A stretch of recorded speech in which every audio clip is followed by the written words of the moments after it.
Philosophie, une émission de Blandine Kriégel sur Judaïque FM.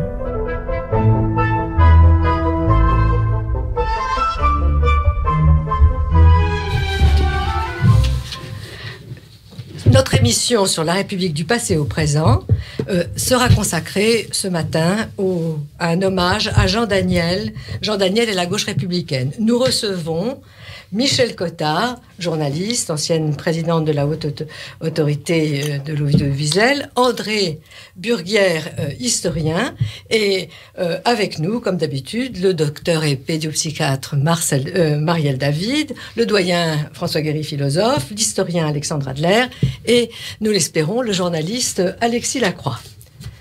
Nous écoutons maintenant un texte, peut-être un des derniers textes de Jean Daniel. On dit que l'homme est un loup pour l'homme. En France même, les passions tristes de la post-colonisation ressurgissent. Qu'un agent du ministère de l'Intérieur tombé dans le fanatisme ait pu assassiner 4 de ses collègues en prétendant agir au nom d'Allah ne laissera pas notre vieux pays indemne. Mes amis algériens savent le prix qu'il faut payer pour combattre cette folle barbarie. Le président Macron n'a certes pas tort de parler d'une hydre islamiste.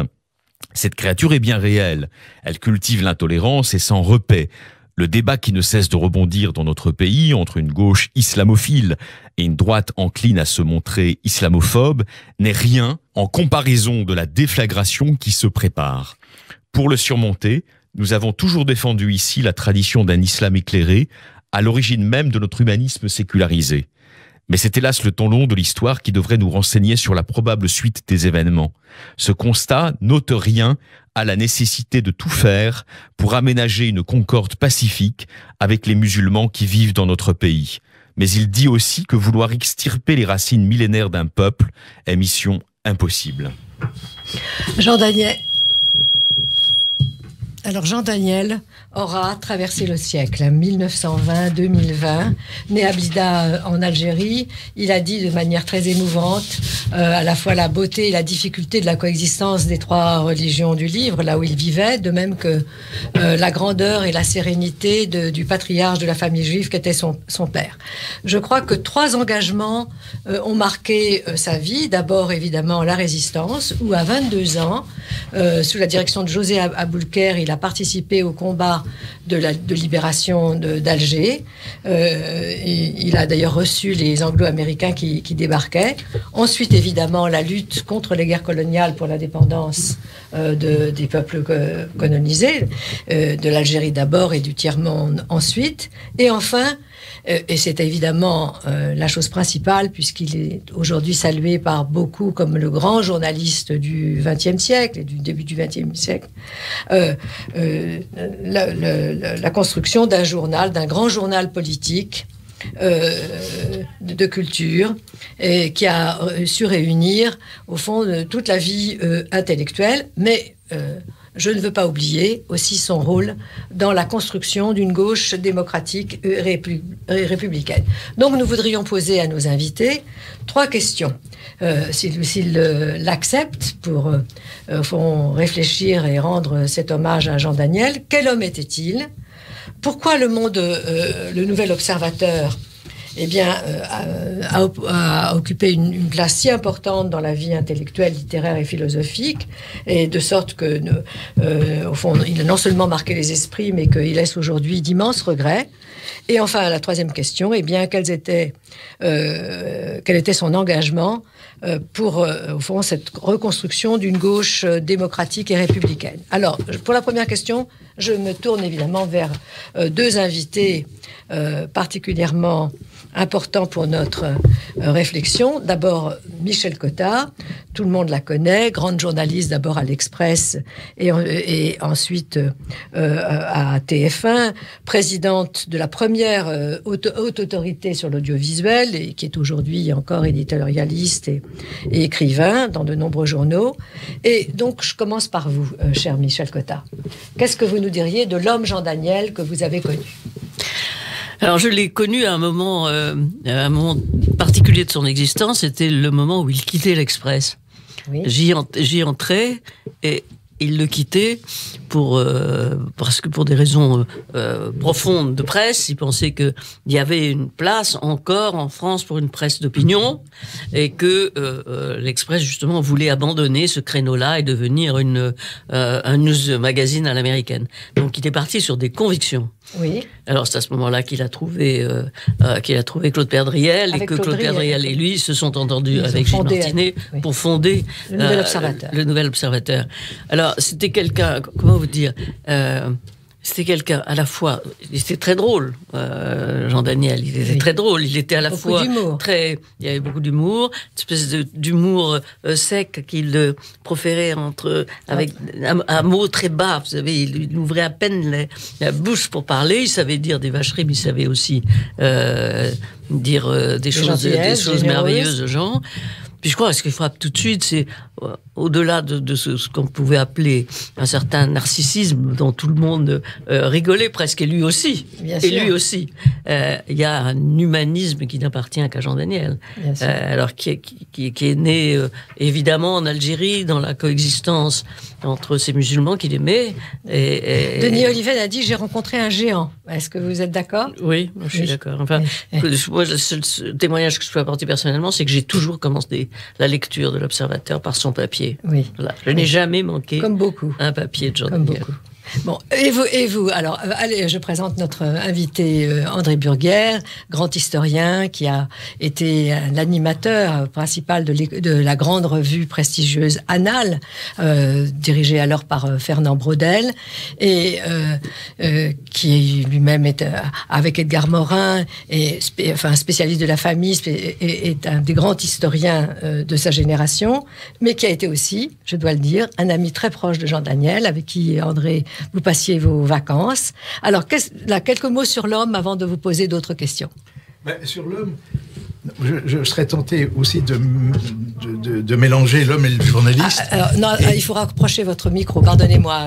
Et je reviendrai sur ce que vient de dire Michel Cotta, parce que c'est cette période de l'Express que je n'ai pas connue, mais où il a été un grand journaliste, et surtout, je croyais, avant de le connaître, avant de voir les choses, qu'il était quand même vraiment à ce moment-là sous la direction de JSS et qu'il agissait sous ses ordres. Or, il a fait des grandes opérations de journaliste qu'il a fait à l'époque, c'est lui qui les avait montées, parce qu'en fait, Servan-Schreiber s'intéressait déjà, il s'intéressait à la politique. Concernant la guerre d'Algérie, l'indépendance. En particulier, il y a une histoire qu'il raconte toujours, c'est qu'il a obtenu un rendez-vous avec Kennedy.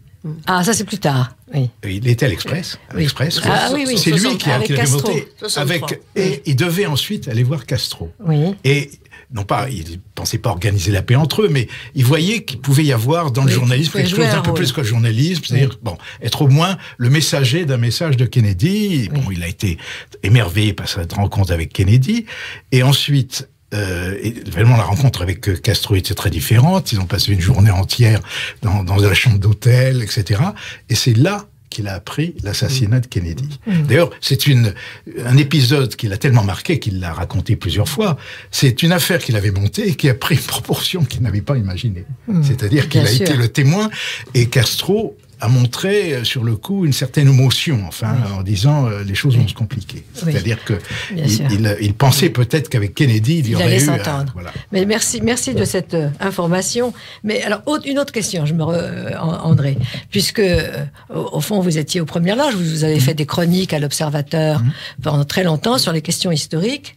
Que pensez-vous, expliquez-nous comment Jean Daniel a su réunir une véritable république des lettres de son temps, avec d'abord Sartre, Camus, qui étaient pourtant des frères, des ennemis.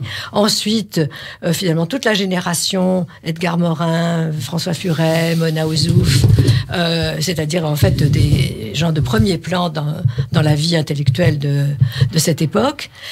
Comment, et même après, n'est-ce pas, il a aussi noué des relations d'amitié avec Foucault, et même dans la jeune génération, il n'a pas ménagé son appui à Bernard-Henri Lévy, à Denis Oliven, à Laurent Geoffrin, à d'autres. Donc, expliquez-nous le rôle finalement qu'a joué le Nouvel Observateur dans cette République des lettres. Je crois, il y avait deux choses. Il était d'abord, il l'a dit plusieurs fois, il avait été marqué par Vendredi, un journal que je n'ai pas connu. Vendredi, c'est un journal, effectivement, qui était déjà un journal de gauche, mais qui avait une dimension intellectuelle importante. Oui. Donc, et deuxième chose importante, c'est qu'il était à gauche, dans le monde intellectuel, mais...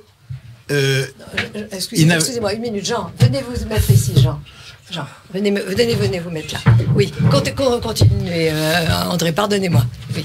Je disais donc il voulait justement être l'interprète, le porte-parole de la gauche, y compris et surtout dans le monde intellectuel, mais il n'avait pas été marqué par le marxisme. Pierre. Donc, il n'était absolument pas lié et beaucoup moins que Martinet, par exemple, qui était par ailleurs un type tout à fait remarquable, que j'ai bien connu, par les tendances, les luttes de tendances et les choses qui marquaient la gauche. Donc, il avait une idée peut-être un peu naïve, qu'on pouvait unir la gauche, on pouvait faire dialoguer Sartre. Dans le premier numéro, il voulait à tout près voir Sartre. Sartre, il l'a pas eu longtemps, d'ailleurs, parce que Sartre avait ses propres points de vue et au contraire, des stratégies très compliquées à l'égard de la gauche, mais c'était ça. Voilà. Bon, écoutez, merci beaucoup, mais je reviendrai vers vous, André. Alors, Pierre, vous arrivez au bon moment. Je vous ai appelé Jean, comme si vous étiez, n'est-ce pas, Jean Redivivus, en raison de vos liens de famille. Alors, la question que je posais, et évidemment, elle vous concerne aussi, parce que tout le monde vous connaît, Pierre Bénichou, comme un très grand humoriste, mais on sait moins que vous êtes un homme d'une culture exceptionnelle, que vous êtes capable de rédiger, de dire des vers au kilomètre, des vers qui ne sont pas nécessairement de vous, mais des grands poètes français, et surtout que vous avez joué évidemment un rôle dans ce que nous essayons d'éclairer, c'est-à-dire ce journal intellectuel, ce journal de la République des Lettres qu'a été l'Observateur. Qu'est-ce que vous nous diriez là-dessus ?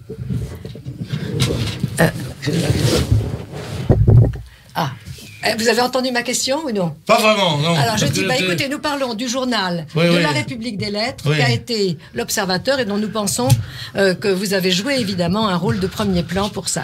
Qu'est-ce que vous nous en dites ? On le regrette, ce journal. Hein. Si j'ai joué un rôle plus modeste que le premier plan, c'est pas au sein de la République des Lettres, c'est justement cette République des Lettres qui m'intéressait, me fascinait,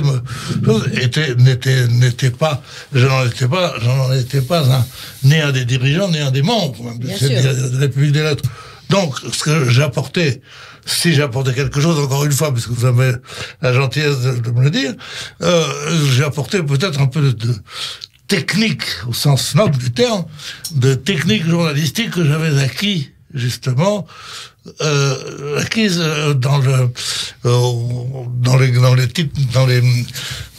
journaux de la grande presse, comme on dit avec des guillemets, où je travaillais, qui était François, qui était Paris Presse, qui était, Jour de France, des tas de choses comme ça. Et ça consistait en quoi ? Je dois dire que ça a amusé beaucoup Jean Daniel, parce que, il n'en était pas, lui, de cette grande presse, mais il en avait un peu ras-le-bol de ces intellos qui lui faisaient sans arrêt. Notre ami Burguière, tout à l'heure, parlait de lui très bien, justement, mais justement, il était un peu il n'était pas dans la technique politique, il n'était pas dans la technique journalistique non plus. Et c'est en fait sa spécificité. C'est qu'il était en même temps un écrivain, un amoureux des lettres, un amoureux des écrivains.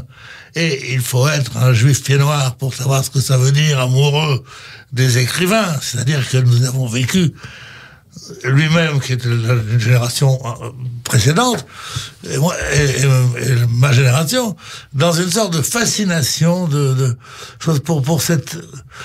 La littérature, c'était pour nous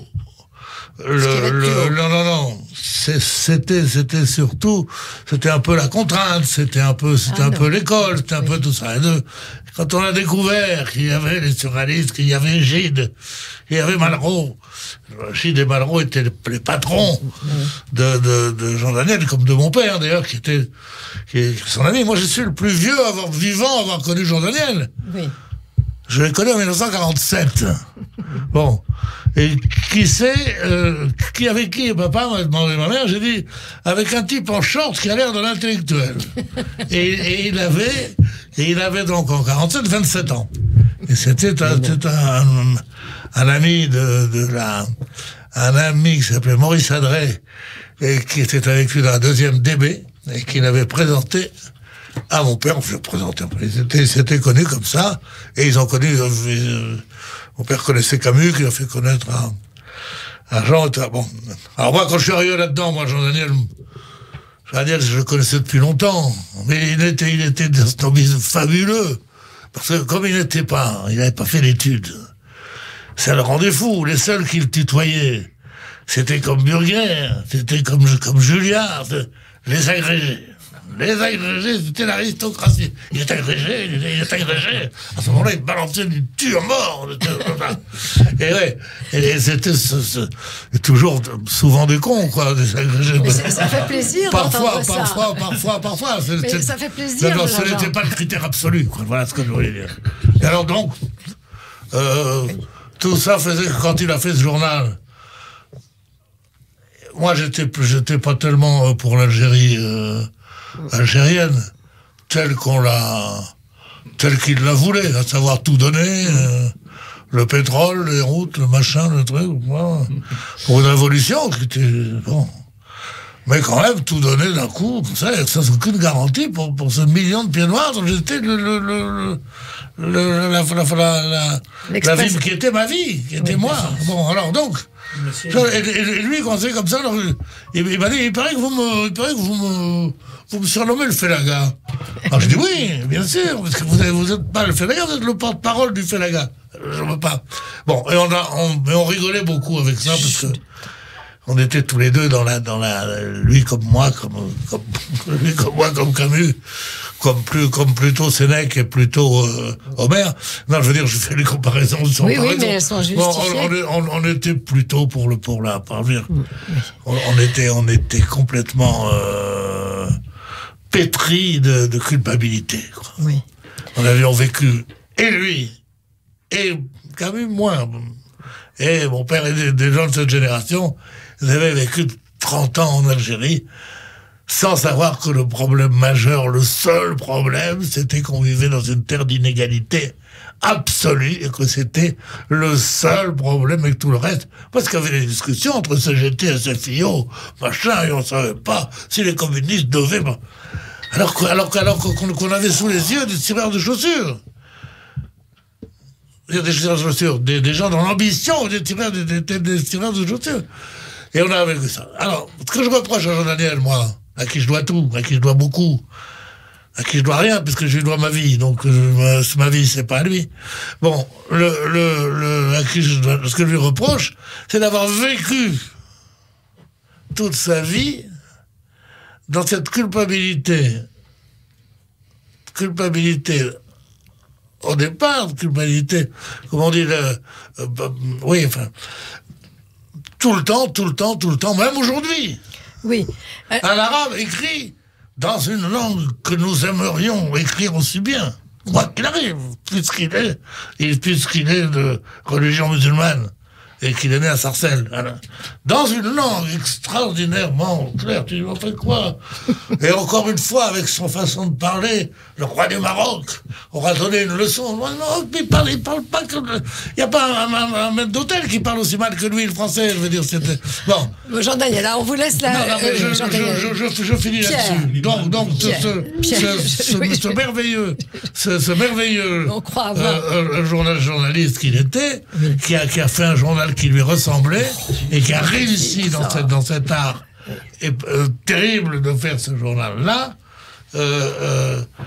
son seul défaut, c'est qu'il n'a pensé que pouvons-nous faire pour nous faire pardonner par les Arabes. Bon, voilà. Alors, je vais pas passer à une autre question. Attendez, je vais passer à un autre problème, parce que vous savez, le temps défile, galope. André et Michel, c'est qu'il a joué aussi un rôle qui n'est pas négligeable, avec son journal, dans la formation d'une gauche démocratique républicaine. Et donc, je voudrais que vous éclairiez rapidement quel a été le rôle de son journal dans la formation de cette gauche. Je commence par André, je demanderai à Michel son avis. Oui, pour moi, d'un mot, je le dirais en faisant écho à Pierre Bénichou. c'est que la gauche, pour lui, c'était l'anticolonialisme, essentiellement. Oui. Je crois que ce qui a été... Pierre a dit qu'il avait été sensible au sentiment d'inégalité, à cette inégalité profonde. C'était même plus que ça, c'était l'humiliation du colonisé qu'il avait frappé dans sa jeunesse même. Parce que c'était ses copains. Un homme généreux et c'est quelque chose qui l'a marqué toute sa vie. Il avait ça en commun avec quelqu'un comme Lévi-Strauss, qui par ailleurs n'était pas un homme de gauche, mais qui considérait que le colonialisme, c'était le grand péché de l'Occident, de l'Europe, qui avait. Donc, et je crois qu'on comprend beaucoup de choses dans tous ces choix suivants. Son attitude à l'égard de la gauche, dans le fait qu'il a voulu justement l'unir autour de l'anticolonialisme, qui n'était pas facile. Mais il n'y avait pas que ça, il y avait aussi tout le problème, la chute du mur de Berlin, la fin du communisme soviétique. Michel, vous pouvez nous dire, parce que c'était aussi un autre... J'ai retenu de lui une phrase qui finalement, c'est un peu idiot à dire, mais domine ma vie.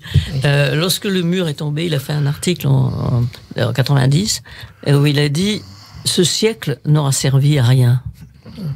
Et j'ai trouvé que c'était admirable pour dire, c'est vrai que tout un siècle on s'était battu pour le communisme, contre ou pour le communisme, et puis paf, tout ça s'en allait d'un coup. Alors à quoi ça servait, quoi, nos luttes? Mais il a essayé de construire autre chose quand même. Alors il a essayé de construire, et justement c'est ça qui est intéressant. Par l'Express, il avait connu à projet de près Pierre Mendès France, et il est évident qu'il était plus proche de Pierre Mendès France qu'il ne l'a été de François Mitterrand. C'est-à-dire qu'il avait la notion... Et de Rocard, plus proche, et de Pierre Mendès France, et de Rocard, de l'autre gauche, la deuxième gauche, comme disait François Mitterrand. Et puis, avec le temps, lorsque François Mitterrand a réalisé l'union de la gauche, il s'est quand même mis et soutenu beaucoup plus qu'à l'époque l'Express. Donc, c'était quand même une quête d'un socialisme autre que le communisme, parce que il y avait effectivement le problème colonialiste, je sais, mais il y avait beaucoup pour lui.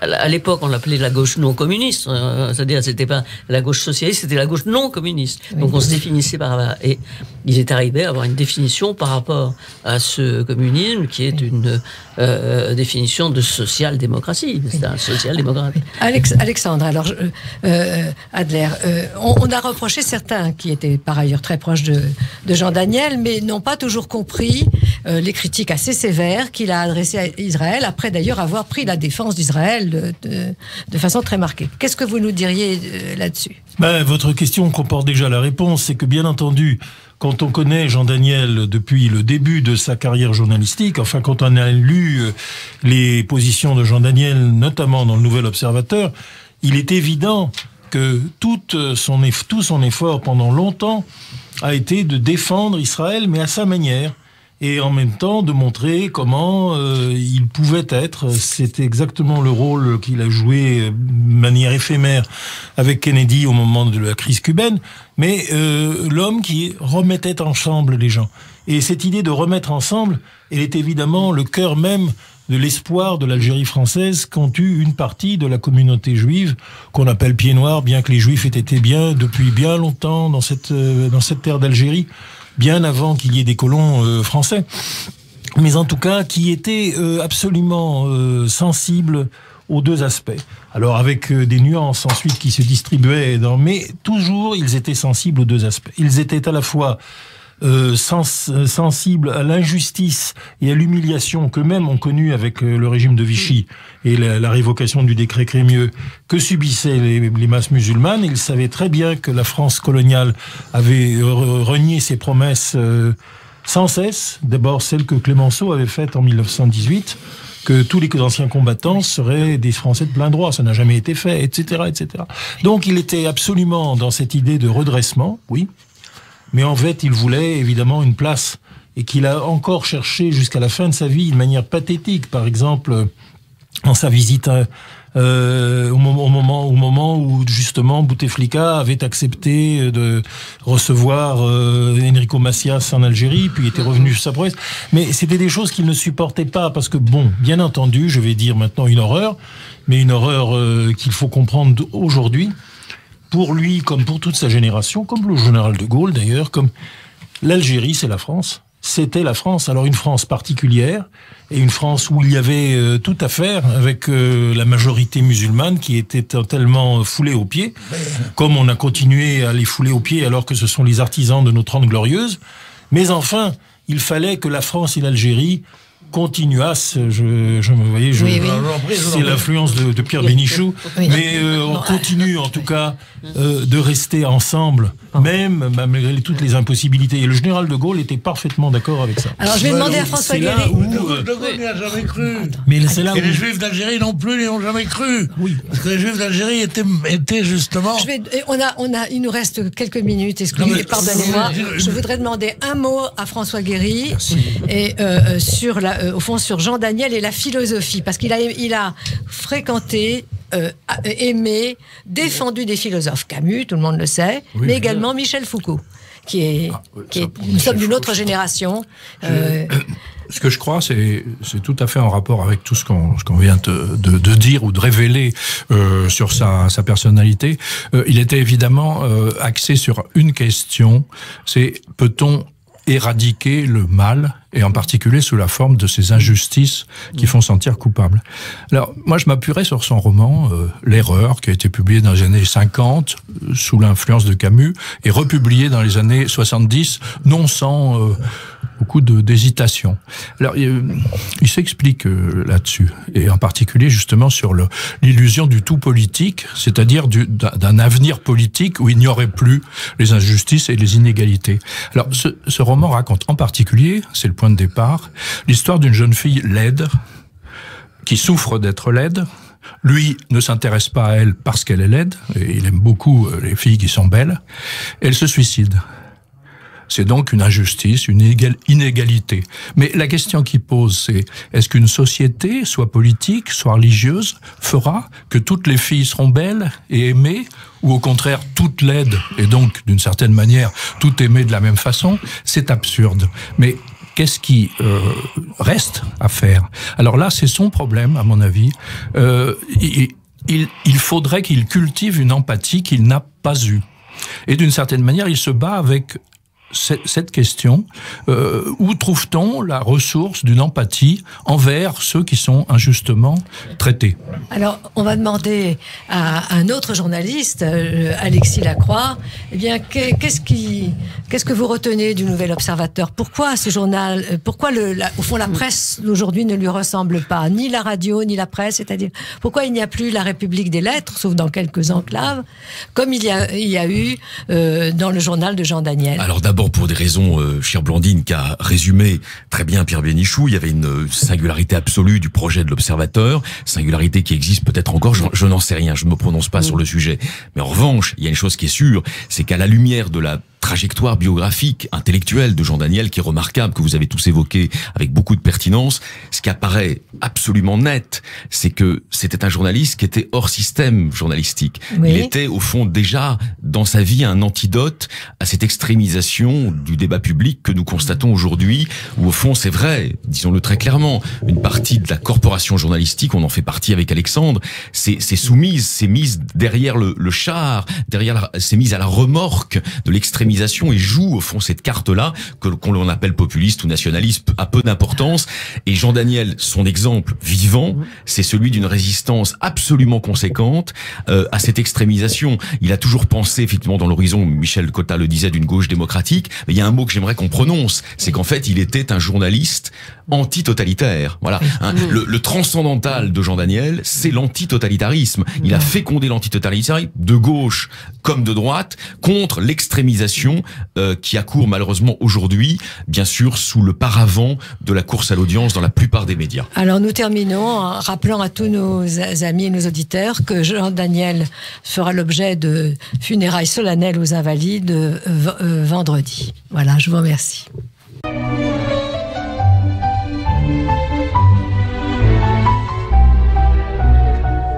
Philosophie, une émission de Blandine Kriegel sur Judaïque FM.